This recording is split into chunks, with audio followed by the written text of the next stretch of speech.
Olá pessoal, sejam todos muito bem-vindos ao nosso podcast Papo de Redação. Hoje é sexta-feira, hein, gente? Não poderia ser melhor. Dia 14 de fevereiro, episódio de número 434. Quem fala aqui com vocês é o Lucas Luquezzi.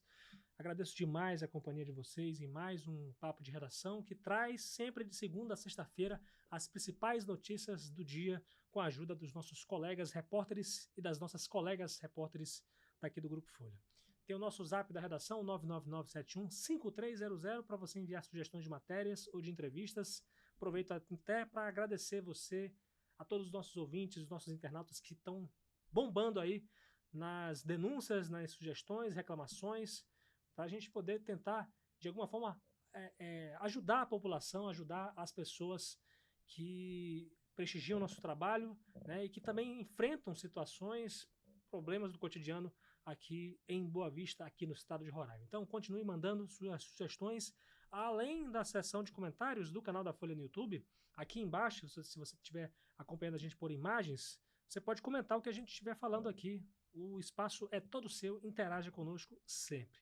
Vamos falar um pouco aqui sobre uma situação envolvendo aqui o ex-companheiro de um ativista LGBTQ+, né? Ele foi indiciado, pelo menos é o que a Polícia Civil falou hoje, né? A gente, inclusive, já divulgou essa situação, uma denúncia que, na verdade, foi exclusiva aqui da Folha, uma reportagem do Leandro Souza, e hoje a gente tem um resultado a respeito dessa situação, dessa denúncia na esfera da polícia, né? No âmbito policial, e já já a gente vai falar sobre isso. Vamos falar também sobre o fornecimento de energia pela Venezuela, que já começou aqui para Roraima.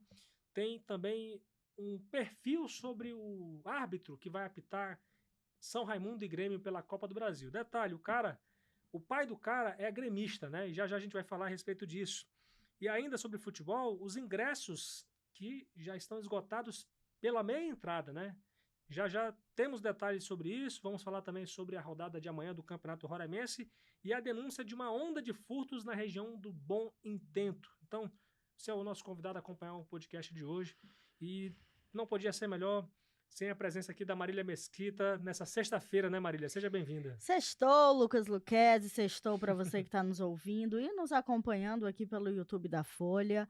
Mais uma vez, Lucas aqui, né? É um prazer participar do Papo de Redação com você. Para mim é sempre um prazer receber você aqui. Agora, apesar de algumas notícias não serem tão agradáveis, né? Mas pelo menos no âmbito judicial a gente sabe que algumas coisas estão avançando. Por exemplo, o caso do ex-companheiro suspeito de agredir um ativista LGBTQ+, que foi indiciado, né? Agora o caso está com o Ministério Público, está com a Justiça.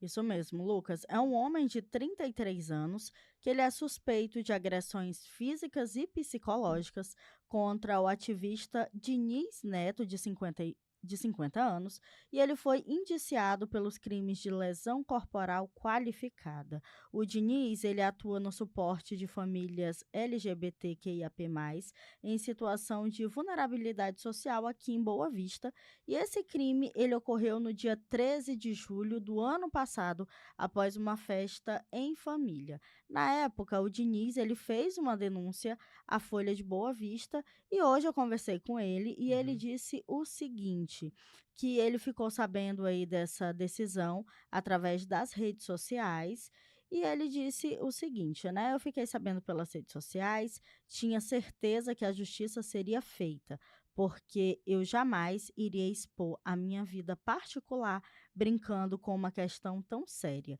sendo que no Brasil muitas pessoas passam por violência. Esse indiciamento mostra que a denúncia que eu fiz, através das provas colhidas, as testemunhas ouvidas, eu só falei a verdade o tempo todo. Não fiz isso para me vingar ou para reconciliação, mas sim para que as pessoas entendam que é preciso ter respeito com o ser humano. Não quero que isso aconteça com outros casais e quem passar por isso que denuncie.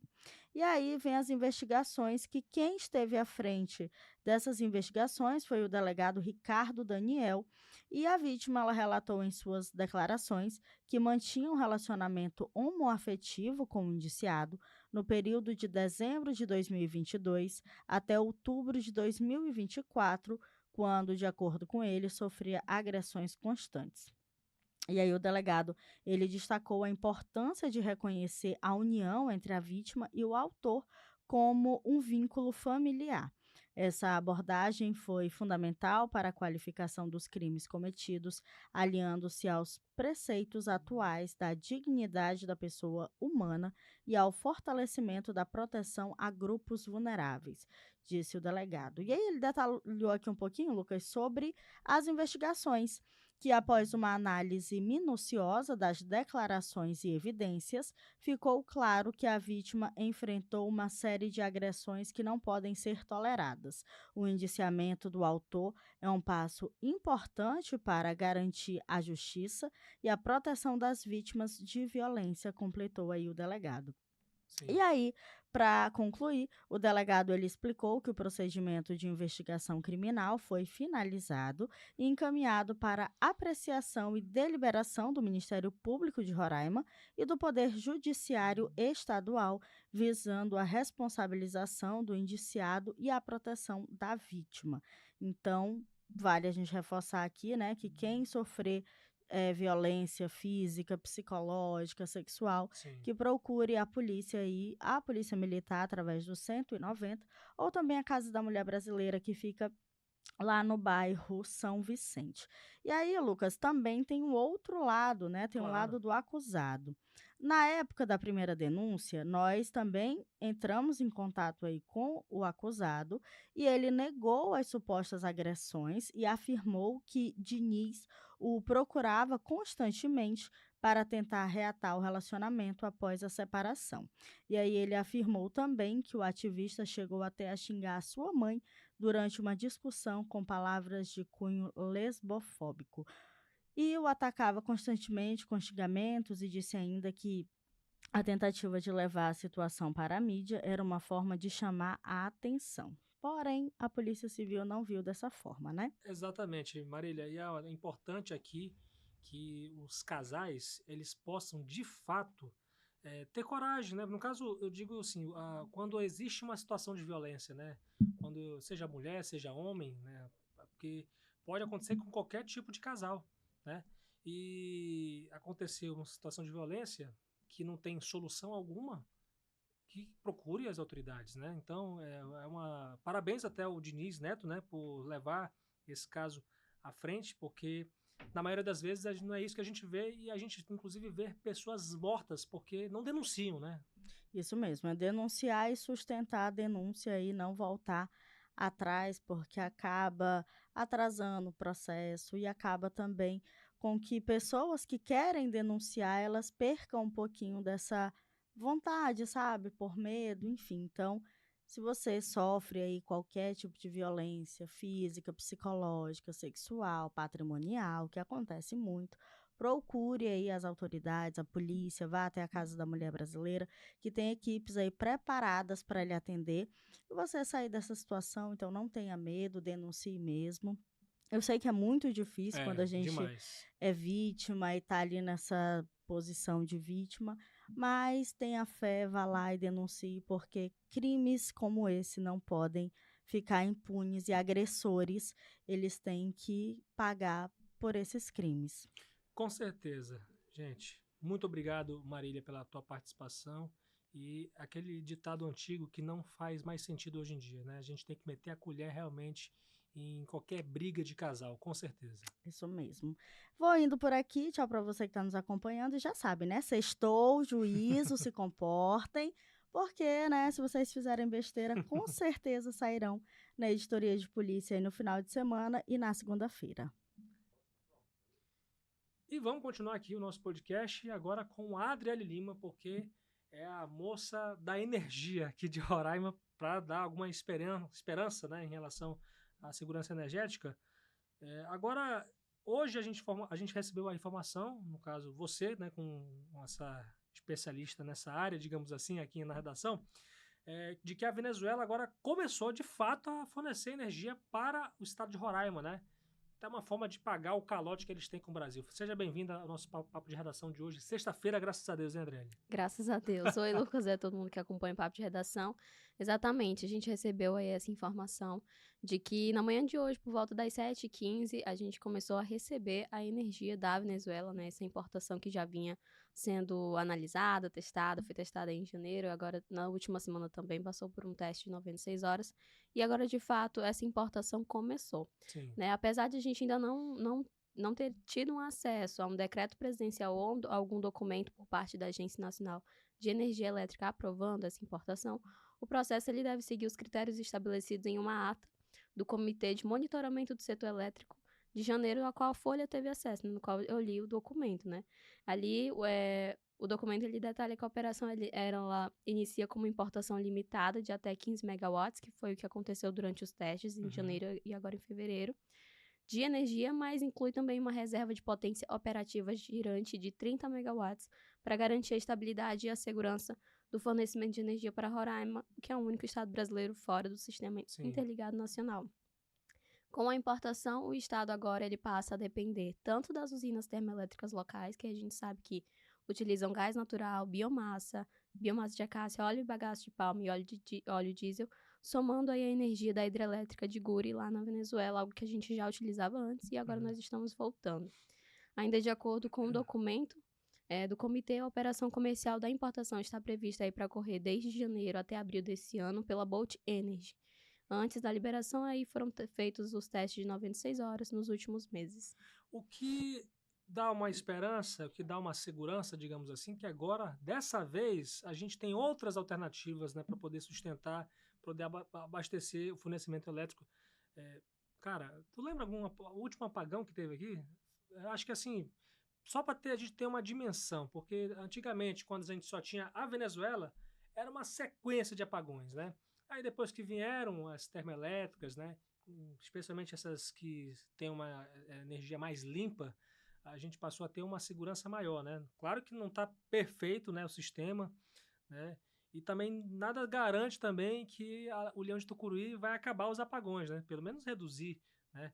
Uma vez que, assim, pelo menos a gente tem uma vastas opções aqui, termoelétrica, tem a energia de Guri agora, né?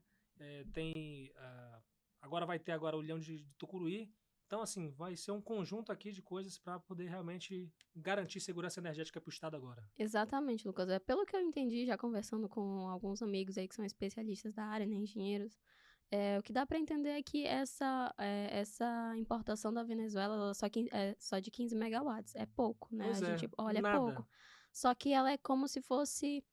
pelo que eu entendi, tá? Não tenho certeza dessa Claro. informação, mas pelo que eu entendi, ela é como se fosse uma válvula de escape. Sim. Ela ali ela tá mantendo a nossa energia para complementar, né? Para complementar, exatamente, porque a gente usa termoelétricas e termoelétricas são mais poluentes, né, no caso.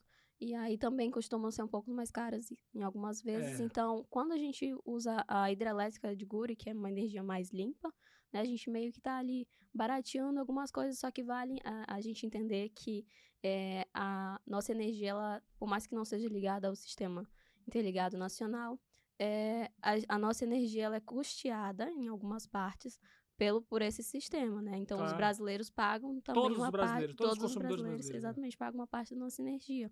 Por isso que ela costuma ser a mais barata. Mas, quando houver aí essa ligação com o Leão de Tucuruí, nós vamos também estar pagando pela nossa energia e pelas outras energias também do Brasil afora. Com certeza. E você falou 15 megawatts que a Venezuela está passando para a gente aqui. Cara, mais ou menos 5% do que realmente Roraima necessita, né? Porque Roraima fica mais ou menos uns 240, 250 megawatts para poder... o que é necessário para poder abastecer 213 mil consumidores roraimenses aqui. Só para a gente ter uma ideia, né? Então a Venezuela está agora oferecendo praticamente 5% da energia que todo mundo precisa aqui.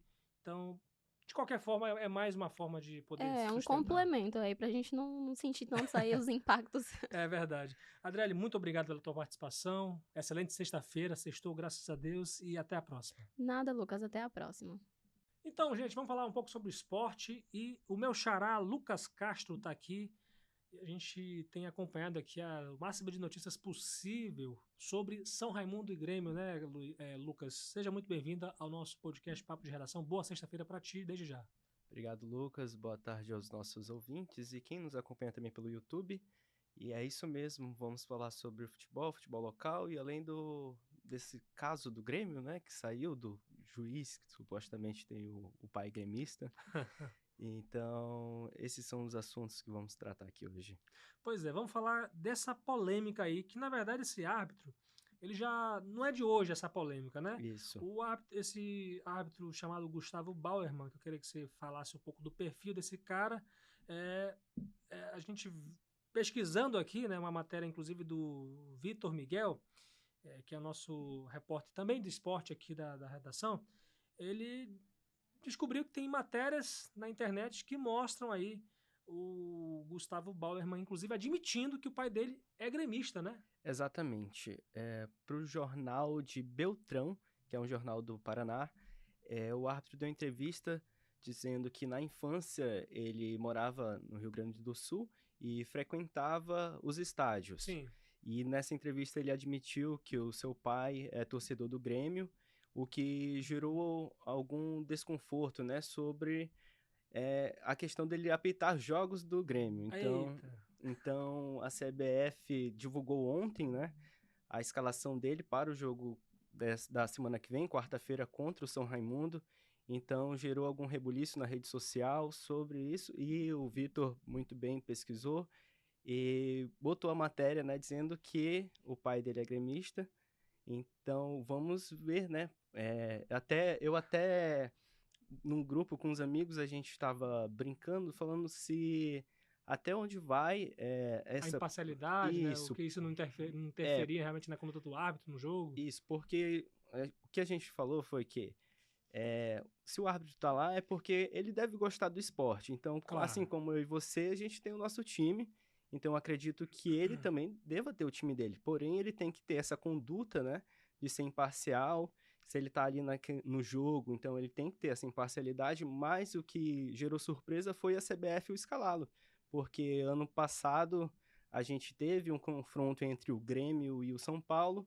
E também foi quando surgiu essa polêmica, né? Gerou essa polêmica dele ser gremista, né? Aí depois ele falou no jornal que o pai é gremista, mas que ele não tem nada a ver com isso. Inclusive, os torcedores rivais dele mostraram, inclusive até o Internacional. O Internacional fez uma matéria no site deles para falar sobre o perfil desse árbitro, né? Que aí os torcedores tinham descoberto que o árbitro era parte do programa de sócio-torcedor do Grêmio e tal, só que ele inclusive já até falou sobre isso já em uma entrevista, né, negando completamente essa situação, né, Lucas? Exato. O que a gente espera realmente é que ele venha e faça um bom trabalho, honre a profissão no qual ele está exercendo, e que não tenha maiores problemas, né, Lucas? Como você falou, houve essas tratativas, falaram os torcedores de times rivais foram atrás dessas informações e descobriram realmente que ele teria esse perfil, né? Seria sócio torcedor, mas no caso ele passou para o pai. Isso. Negou completamente, né? Foi assim que ele questionou, na verdade, ele se explicou, na verdade. Não, na verdade não é assim, eu não sou sócio torcedor, mas meu pai era gremista e tal. Mas, de qualquer forma, eu acho que o próprio clube, o próprio São Raimundo, ele deveria pedir explicações da CBF, né, em relação sobre essa convocação, né? Porque a própria CBF está ciente dessas alegações, né, dessas acusações, embora falsas na última vez, em relação à questão dele ser sócio do Grêmio, né, mas o fato da admissão deles ter um pai gremista, né, é muito complicado, Lucas, muito complicado. Imagina assim, eu não estou querendo colocar que isso pode acontecer, né, mas o pai dele, o acesso que ele tem com o filho, né, é direto, né, então assim, tipo, pô, ajuda lá o Grêmio e tal. Eu imagino uma situação como essa, né?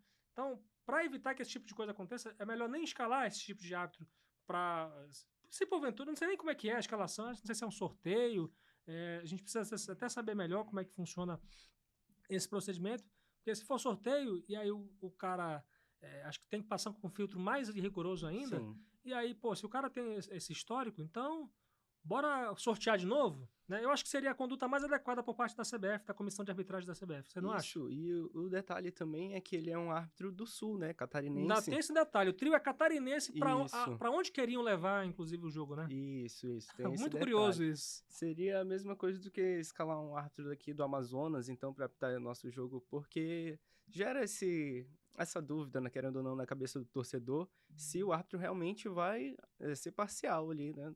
Exatamente. Porque até a gente não sabe até onde vai a influência dos clubes como o Grêmio. Cara, o Grêmio é um grande clube do Brasil. Os caras são... Tenho certeza que ele tem contato em qualquer lugar do futebol, não somente nacional, mas como internacional, né?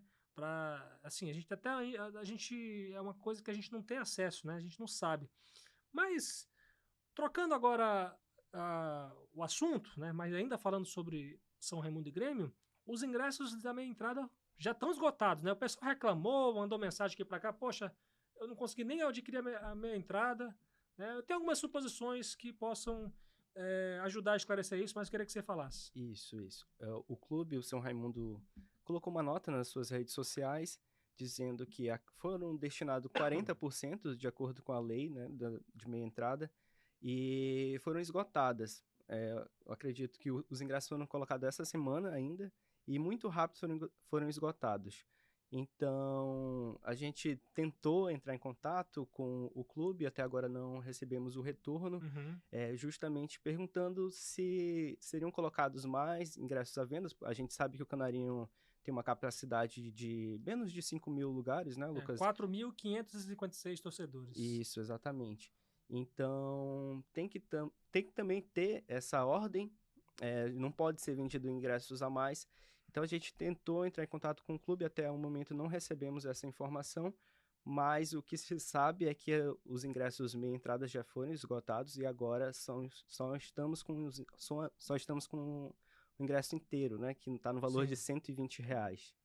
Pois é, veja bem, eu estou tentando identificar aqui, enquanto a gente está gravando, o dia que a gente recebeu aqui o link, né, o link da entrada, né, nesse caso, São Raimundo e Grêmio, na segunda-feira, o link já foi liberado, né, e a gente, inclusive aqui, já entre os bastidores aqui, realmente o podcast é exatamente para isso, a gente foi orientado a não divulgar naquele momento, porque estava aberta a venda de ingressos para o jogo da Copa Verde, né? Então, de uma certa forma, isso poderia atrapalhar a questão do foco, ou poderia confundir os torcedores. Então, o que acontece? Quando eu pesquisei São Raimundo e Grêmio no Google, eu vi que existia uma matéria sobre a abertura dos ingressos para esse jogo, publicada por um jornal Zero Hora, lá do Rio Grande do Sul, né? Um grande jornal lá do Rio Grande do Sul. Ou seja, o que eu acho que pode ter acontecido?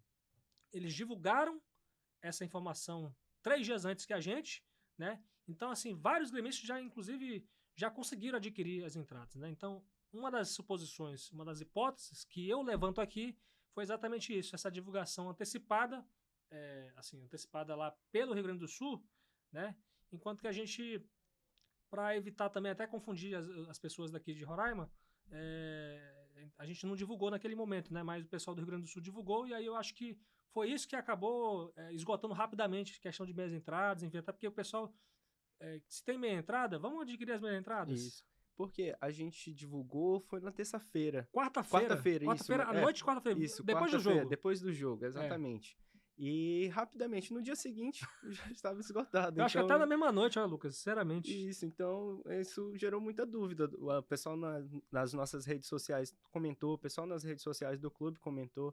Então, gera muita dúvida, como você falou. Os ingressos esgotaram muito rápido. Eu mesmo fui tentar comprar para familiares e não consegui comprar. Que coisa. Agora é o seguinte, vamos falar aqui agora um pouco sobre a terceira rodada do Campeonato Roraimense. Vai ser nesse... Aliás, antes de a gente encerrar o assunto do São Raimundo e Grêmio, a meia entrada acabou, mas tem as inteiras ainda, né? Inteiras, R$120, né? Inteira, R$120 podem ser adquiridos na sede do clube, que fica no bairro Operário, e também via online pelo Pix ou na locadora de veículos Locar. Locar Veículos. Locar Veículos, exatamente. Entendi. Você pode falar, querido. Como eu falei, R$120 é um preço que a gente sabe salgado. Acredito que também por se tratar meio de mês, então Puxa vida.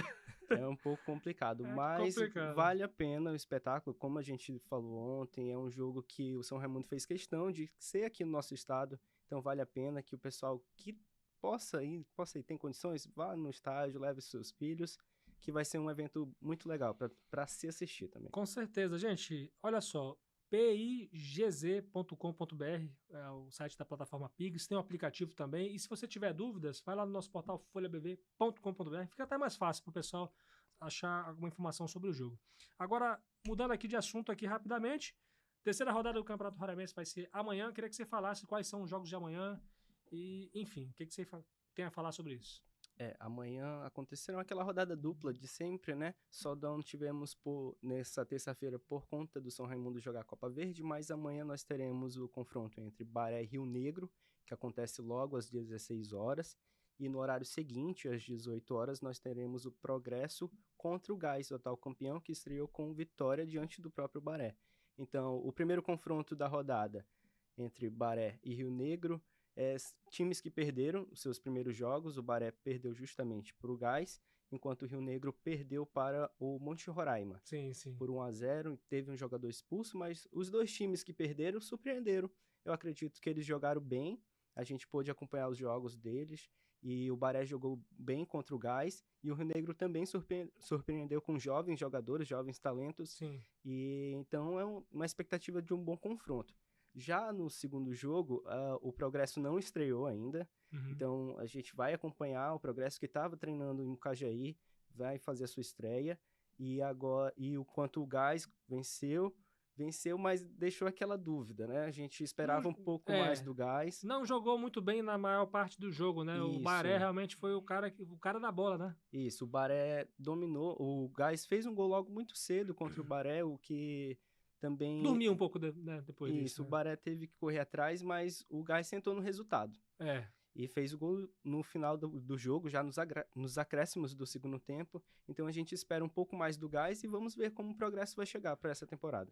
Eu particularmente eu vejo assim, cara, eu acho que também eles ficaram um pouco com o regulamento debaixo do braço, porque é um campeonato que prioriza a defesa, né? Na questão do critério de desempate, né? Lembrando também que folhabv.com.br vai ter as matérias do Lucas Castro. A gente também vai transmitir em tempo real aí pelo nosso portal folhabv.com.br. Fiquem todos convidados aí para poder acompanhar a cobertura de amanhã da folhabv.com.br. A gente se vê no rádio na terça-feira. Muito obrigado, Lucas, pela tua participação. Até a próxima. Obrigado, Lucas. Obrigado a todos que estão nos ouvindo e até segunda-feira com as matérias, né?